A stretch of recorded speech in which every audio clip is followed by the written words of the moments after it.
Hey guys, my name is Aaron and welcome back to MindScience episode 8. Today I want to talk to you about something that gets very little attention in the spiritual community, but is one of the most important aspects to gaining true inner freedom.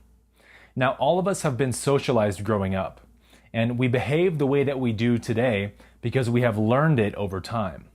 So for example, the only reason you can wake up in the morning and go make coffee and take your shower and cook your breakfast and get dressed for work, all while you're totally thinking about something else entirely, is because it is a conditioned behavior.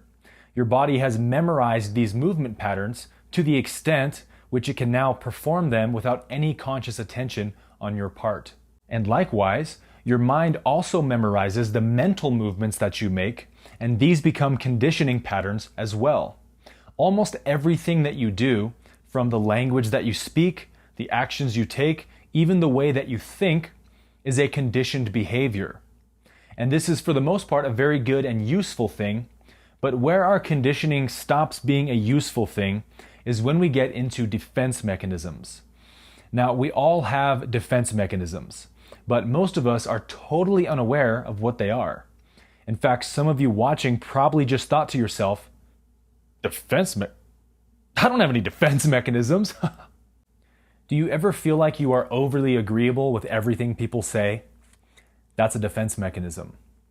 Do you find it difficult to express your feelings to others? That's a defense mechanism. But we hardly ever notice them because they are designed to run in the background and go unnoticed by us. Because once we are aware of them, they can't control us anymore. And so long ago, when we were still in the second density of consciousness, before we evolved into self-awareness, these defense mechanisms would have been very useful to us. But now that we are in the third density, which is self-awareness, these defense mechanisms are very unuseful because they only create suffering. And so we are in the process of evolving out of them collectively. But in order to do that, we have to understand what they are, why they exist, and how we can become aware of them. And that's exactly what we're going to do in this video. To understand how defense mechanisms work, let's take this example. If you get hit by a car, you might have some broken bones that require healing. You have to take some time off of walking and moving and treat them with care. Otherwise, they will never heal properly. And likewise, when you go through a traumatic event, it is like an emotional car accident. Parts of your psyche become broken and fragmented and require healing.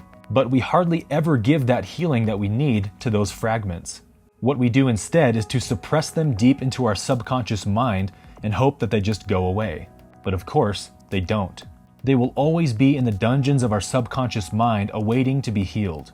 So your mind sees this huge amount of suppressed energy and creates a defense mechanism to cope with it. So it's not that you're broken and can no longer love someone.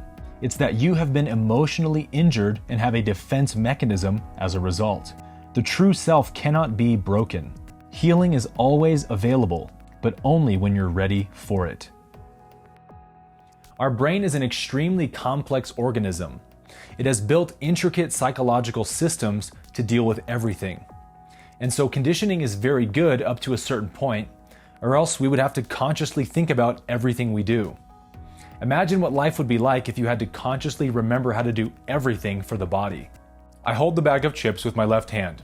I reach into the bag with my right hand and pull out an adequate number of chips. I raise the chips to my mouth. I open my mouth. I place the chips in my mouth. I chew the chips. Chew. So it's awesome that the body has conditioning to learn how to handle these situations for us. But it's important to realize that it's also learned how to handle social situations for us. So whatever negative reactions you've ever had towards people or traumatic events or embarrassments or fights or anything of that nature, the mind has memorized that reaction. And because these reactions tend to be very emotionally powerful, the mind saves them as being extraordinarily important. And since these are painful reactions, the mind creates a psychological system to help us avoid that outcome from happening again. And this is what we call defense mechanisms. So you find it hard to open up to people. You don't feel as connected anymore. You catch yourself lying a lot to cover up your insecurities and things of that nature. So these conditioned behaviors to avoiding negative outcomes are just automatic, mechanical reactions to stimulus. And again, in our lesser evolved caveman days, if we did something that upset the tribe with us, well, it'd be very useful to our survival to remember that mistake and never repeat it again. And so defense mechanisms are psychological tools that evolution has built over time to help us survive at any cost. But because of that, they come with a very heavy price tag. The ego was built to be our psychological survival tool. It is built for two things only: fight or flight. The ego either says, "You did it and now I'm going to fight you," or "I did it, so now I'm going to run away." Every egoic thought is a form of fight or flight in some way. It is victimization of self or other. Victimization is guilt. All egoic thoughts have some type of guilt at their core. Guilt is the linchpin for the ego's methods to work on us. Guilt is how we identify with the thoughts. Yep, I did it, guilty as charged. Or, you did it, and I pronounce you guilty. So all defense mechanisms are negative reactions. There are no positive defense mechanisms, such as, I'm just feeling so happy right now that I'm going to close my heart off to this person. Or, I'm so at peace that I'm just going to cuss this asshole out. Defense mechanisms are always some form of insanity. They tell us to resist life and make our fellow human an enemy. They don't see the full picture because they are only built to deal with one variable of the picture, which is how to avoid being hurt. They are only designed for one purpose, and so they are blind to the rest of reality. That's why they make us become irrational, anxious, unwise, and unreasonable. And yet we blame ourselves and others for all the bad things we do as if we actually have the ability not to do it. And that is how the illusion of guilt is created. All conditioning patterns have a built-in reflex mechanism, which says, if you don't give me energy, I'm still going to come back because I need to make sure you survive. And without me, you'll surely die. But they can't just keep coming back forever. They need you to fall for their trick and give them energy. And so the pop-up doll appears and you react to it. That reaction is a form of you giving it energy because your attention is the ego's currency. So you're literally paying these thoughts to rent out space in your head. Think about that. What kind of homeowner pays their tenants to live in their house? Not only are you letting them live up their rent free, you're actually paying their rent for them. So in this way, the ego is your own intelligence used against you. Each time it appears, it says, "Give me your money." And you either place a nickel in its hand, or $1, or $100. But you give it some degree of your attention, and in doing this, you are purchasing the thought the ego is selling you and giving it the right to have influence over you. You're literally selling away your free will. At that point, the influence that it has over you is completely out of your control. Defense mechanisms are autonomous. They use the energy that you give them to set up shop in your mind, whether you like it or not. And so now you no longer have the choice on how to respond to that situation. The choice is made for you. All of your negative reactions are conditioned. They are automatic, meaning they're not coming from the true self, because all negative reactions are a form of fight or flight. They are biological. And so just to put this argument to rest that I hear every time I teach this, if you are heartbroken over animal cruelty, for example, that is not a negative reaction. That is a positive reaction. That is you having compassion and wanting to help alleviate suffering. But if you say, "Oh, and I just want to skin those evil bastards alive," well, that is a negative reaction. The true self only wants to alleviate suffering, and it never wants to create suffering. Fight or flight is our biological program for survival. That's why I like to call the ego the body mind, because it is literally the mind that comes with this physical body. And what that means is that you are not the doer of its actions. And of course you aren't. Why would anyone consciously choose to suffer? If it were really up to us, with our total and complete free will that we think we have, well, we would always choose to feel at peace, wouldn't we? How much nicer would it be when you hear that someone gossiped about you to just think, that's okay. I'm just so at peace that it doesn't bother me. We would all prefer that, wouldn't we? That's because peace is our true nature. That's also why not being at peace doesn't feel very good. So everyone is trying to not suffer, but they can't figure out how to stop doing it. And that's because, in a very real sense, they're not the ones doing it. This is an ancient teaching of Eastern spirituality, which says that there is no personal doer of actions. All bodily actions are an impersonal, conditioned reaction to stimulus. For example, if you're hungry and want to make a sandwich, well, you are only responsible for the intention to make a sandwich. It is then the body that stands up through its conditioning, walks over to the fridge, takes out the ingredients, and begins to make the sandwich. How do we know this is true? Because if your body had not learned how to make a sandwich, then you couldn't make one, even though it was your intention. And so it is our intention that triggers the body's conditioning. And so this is why it's very important that we heal our traumas. Because when we go through life with unhealed traumas, what that means is we have a deep subconscious intention to avoid pain. And it is this intention to avoid pain that triggers the fight or flight response to anything that the mind deems as a possible threat. This is why we all have basically the same reaction to the same stimulus. So somebody cuts us off in traffic, we all have the same reaction. We find out our home got broken into, we all have the same reaction. How extreme the level of reaction is directly dependent on that person's level of consciousness, but either way, it is not your personal reaction that is unique to you. It is a collective evolutionary program the entire human race is subjected to. It's the conditioning of the body-mind. You are not the body or the mind. You are pure consciousness. So our true free will is simply where we direct our awareness. Where you direct your awareness dictates what conditioning gets triggered. Once you direct your attention to something, the rest is out of your control and up to the program. Yet we blame ourselves for the way we reacted as if we actually did it. But all you did was give something your attention, which triggered a chain reaction of conditioned responses. So the degree to which you are unconscious of where your attention is going, the mind takes over for you. And you always know when the mind has taken over because it will always be accompanied with suffering. And so this is the paradox of defense mechanisms. Ready? They actually give you what they seek to defend against. That's right. Defense mechanisms offer what they defend. Because without them, you would simply be in the present moment and you wouldn't be rehearsing past traumas.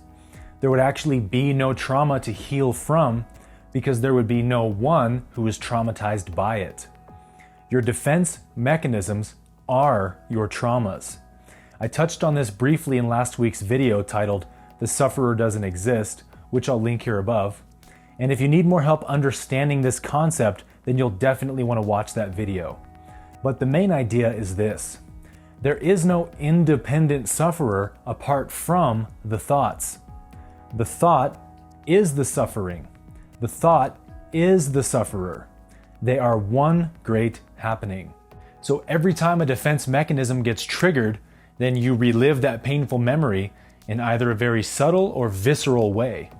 Because the mind is saying, hey, remember that experience? Yeah, let's make sure that doesn't happen again.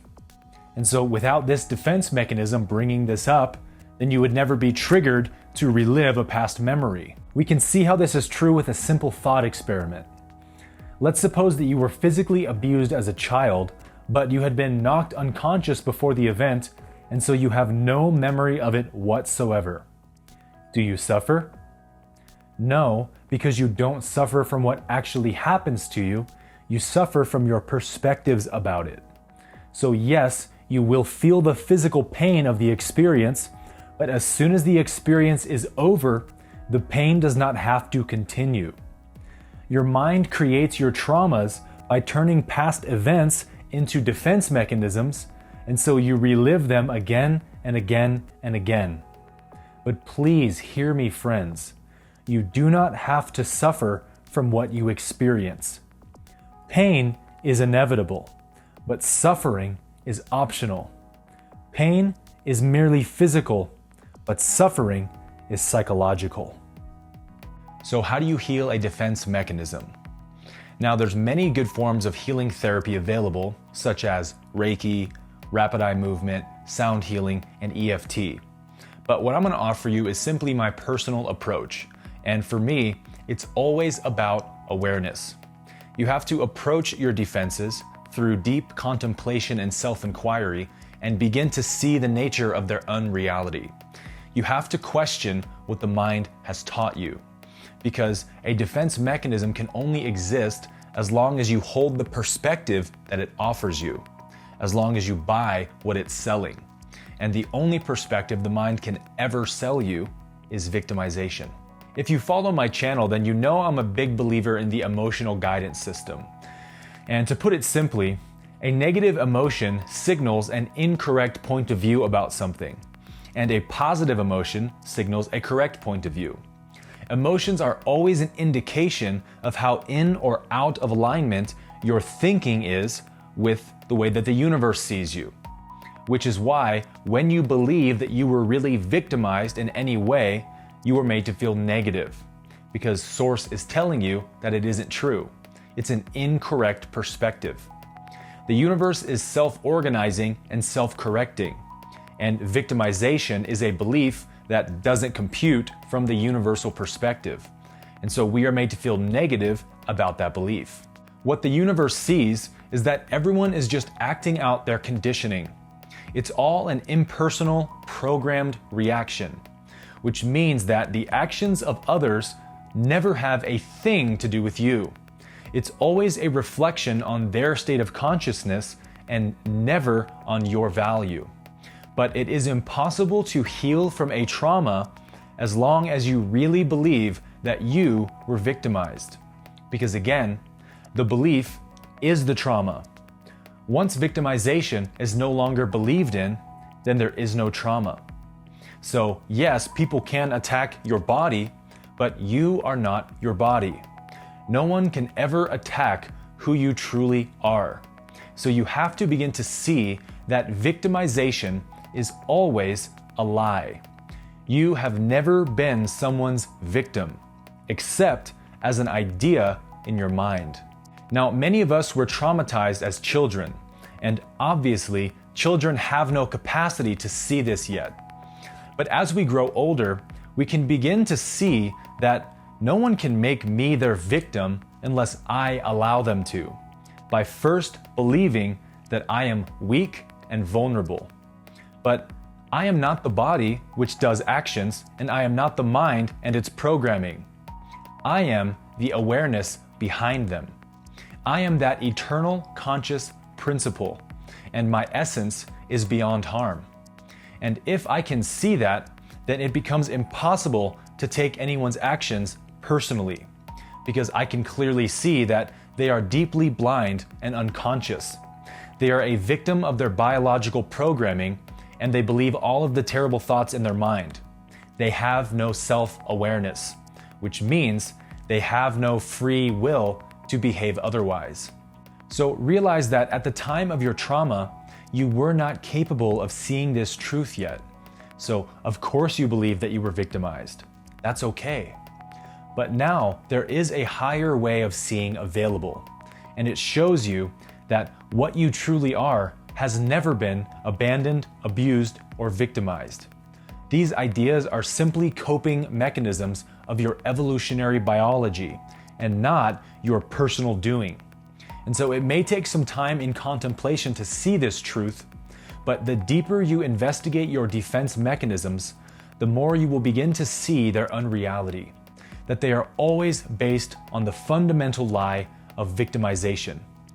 You cannot love yourself and believe that you are a victim at the same time. You choose one or the other.